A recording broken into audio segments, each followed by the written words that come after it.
दोस्तों, जिसको भी नॉलेज चाहिए वो इस वीडियो में रुकना, बाकी चले जाना आप।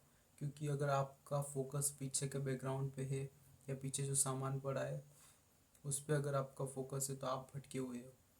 आपको आपका फोकस एक जगह लाने की ज़रूरत है।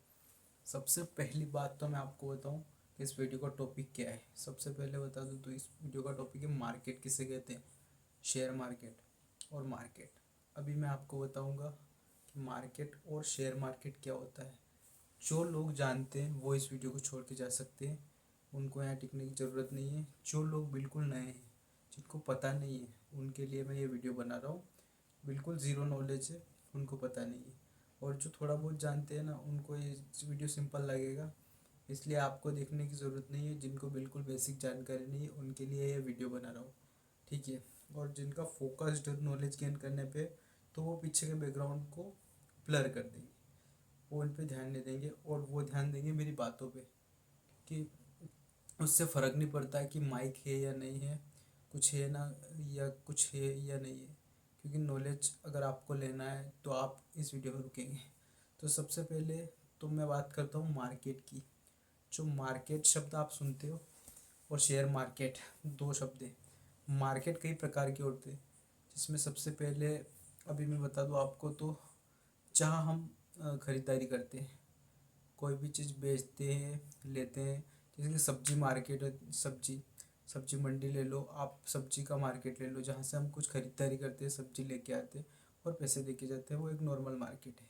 और इसी प्रकार से कपड़ों का मार्केट है, जहाँ पे हम कपड़े लेते हैं, पैसे देते हैं।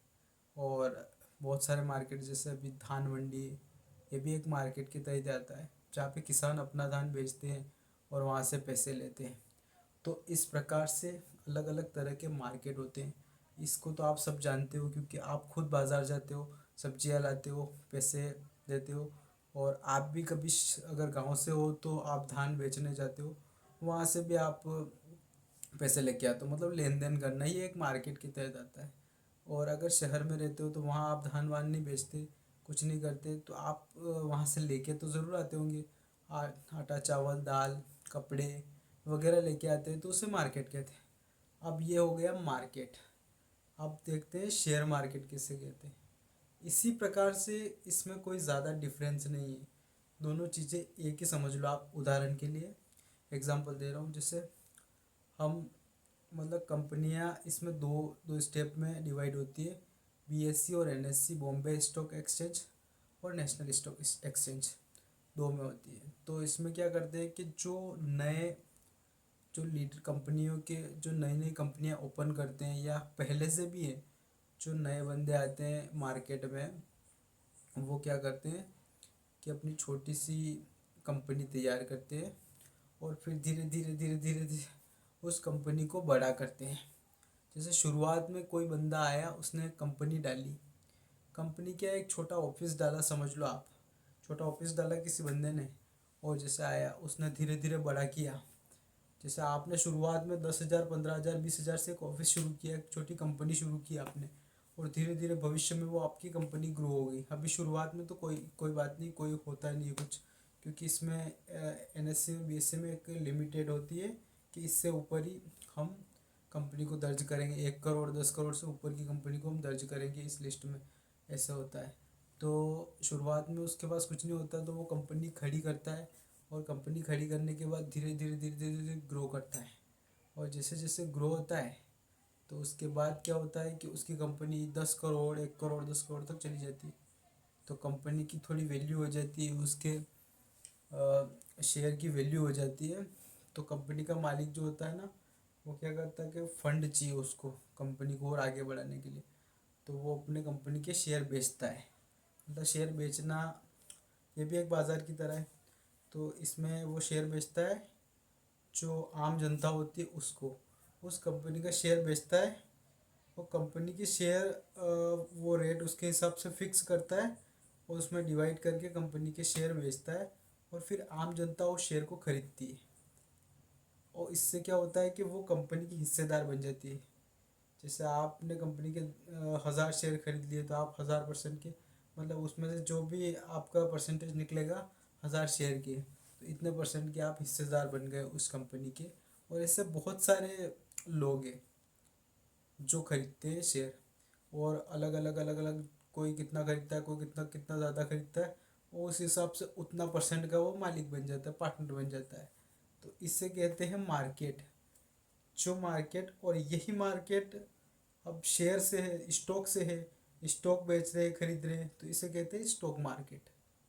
मतलब शेयर की लेन देन को कहते हैं स्टॉक मार्केट, शेयर मार्केट, और इसी को इंग्लिश में कहते हैं स्टॉक मार्केट। तो सिंपल चीज़ ये है कि जहाँ पे शेयर बेचे खरीदे जाते हैं, जैसे कंपनी वालों ने शेयर बेचे तो आप हिस्सेदार बन गए, आपने खरीद लिया, और अगर आप शेयर वापस बेचते हो तो आपका शेयर तुरंत बिक जाएगा कंपनी के अंदर। तो इसे लेना देना कहते हैं, लेन देन, क्रय विक्रय, मार्केट कहते हैं शेयर मार्केट। तो शेयर का क्रय विक्रय हो रहा है, तो बाय सेलिंग हो रही, तो इसे शेयर मार्केट कहते हैं। और इसमें दो बड़ी चीज़ें हैं, जैसे एनएससी और बीएससी, नेशनल स्टॉक एक्सचेंज और बॉम्बे स्टॉक एक्सचेंज। इनमें कंपनियां दर्ज होती है, तो अगर ये लीगल होती है कंपनियां तो ही इनमें दर्ज होती है, वरना ये नहीं लेती है। इसलिए लीगल कंपनियों को देख के ये दर्ज करवाती है, और फिर उसके बाद कंपनी को अप्रूव करके अपने अंदर रखती है। तो इनमें कंपनियां लिस्टेड तभी होती है जब कंपनी के पूरे डॉक्यूमेंट्स लीगल हो और सब कुछ सही हो, तभी कंपनी इसमें लिस्ट होती है। तो क्या है कि शेयर अगर बाय करना होता है तो इन कंपनियों की जो लिस्टेड कंपनी है उनमें से आप कर सकते हो। और ये स्टॉक का लेन देन ही स्टॉक मार्केट कहलाता है। अब जो नए बंदे आते हैं वो जाके क्या करते हैं कि डायरेक्ट, उनके पास होते हैं कुछ पैसे, किसी के पास 10,000 रुपये पड़े, किसी के 5,000 रुपये पड़े, किसी के पास 1,000 रुपये पड़े, तो वो देखते हैं बहुत सारे वीडियोस हर्षद मेहता वगैरह के, स्पैम सी, वो क्या स्कैम 1992 सीरीज़ देखते हैं, और आ जाते हैं डायरेक्ट शेयर उठाने, कि हम डायरेक्ट शेयर उठा लेंगे और करोड़पति बन जाएंगे। तो भाई स्टॉक ऐसे मूवी देख के नहीं उठाया जाता। स्टॉक में फंडामेंटल्स एनालिसिस करने पड़ते हैं, उनको ध्यान से देखना पड़ता है, ये शेयर कब गिरा था, कब उठा था, कब डाउन गया था, और बिल्कुल चिंदी शेयर भी उठाना रिस्की हो सकता है। इसलिए शेयर, मैं ये नहीं बोल रहा हूँ कि कम पैसों के शेयर नहीं उठाने चाहिए, अच्छी बात है, बहुत सारे शेयर है जो ज़ीरो से हाइप पे गए हैं। क्योंकि मेरा खुद का एक्सपीरियंस है, मुझे पता है, बड़ौदा यूनियन कॉर्पोरेशन लिमिटेड का एक स्टॉक था, वो मैं जब देख रहा था उसको, उस टाइम पे 30 रुपीज़ का, 30 रुपये का था शायद, और उसने जो बूम मारा ना 1 से 2 महीने में, वो 500 रुपये से ऊपर निकल गया, 550 से 500, 550 ऊपर निकल गया था। अभी भी आप उसको देख सकते हो, शेयर को सर्च करके, वो ऊपर गया था, उसके बाद फिर से डाउन आ गया। अभी वो 150 पे होगा शायद से, 100 150 पे वापस नीचे आ गया था।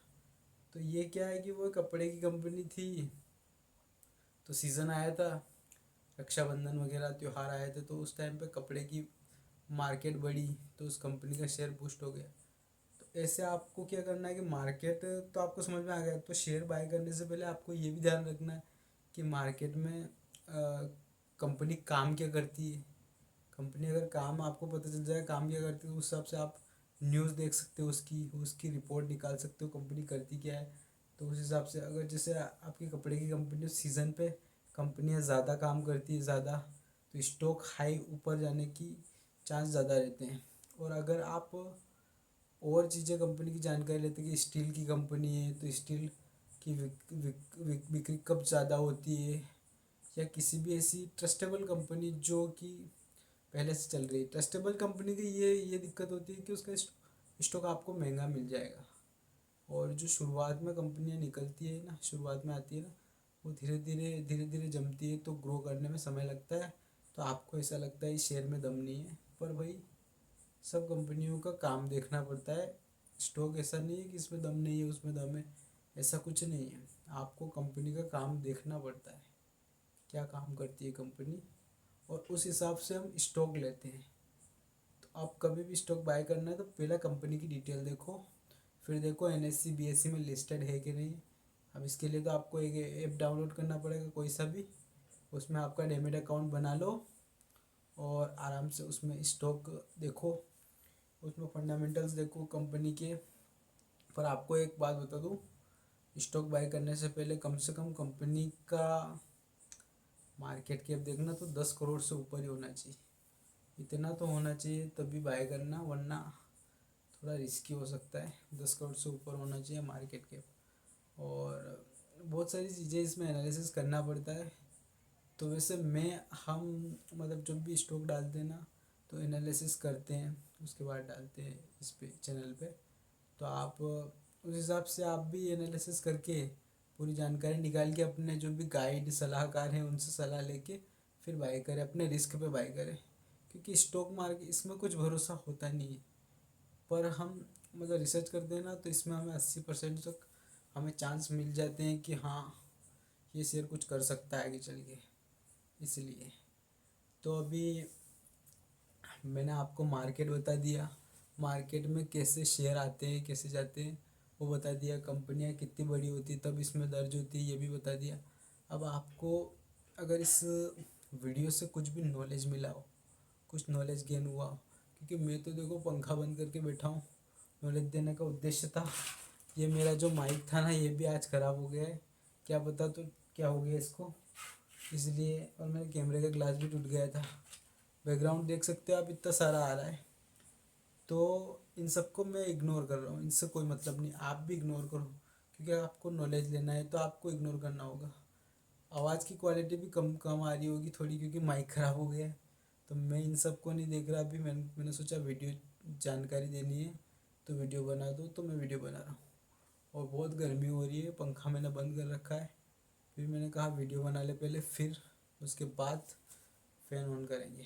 तो घबराहट तो हो रही है मेरे भाई, पर आपको नॉलेज देना था। अगर इस वीडियो से आपको कुछ भी नॉलेज मिला हो, मार्केट समझ में आया हो कि शेयर मार्केट किसे कहते हैं, तो वीडियो को लाइक करें, चैनल को सब्सक्राइब करें, और मिलते हैं नेक्स्ट वीडियो में।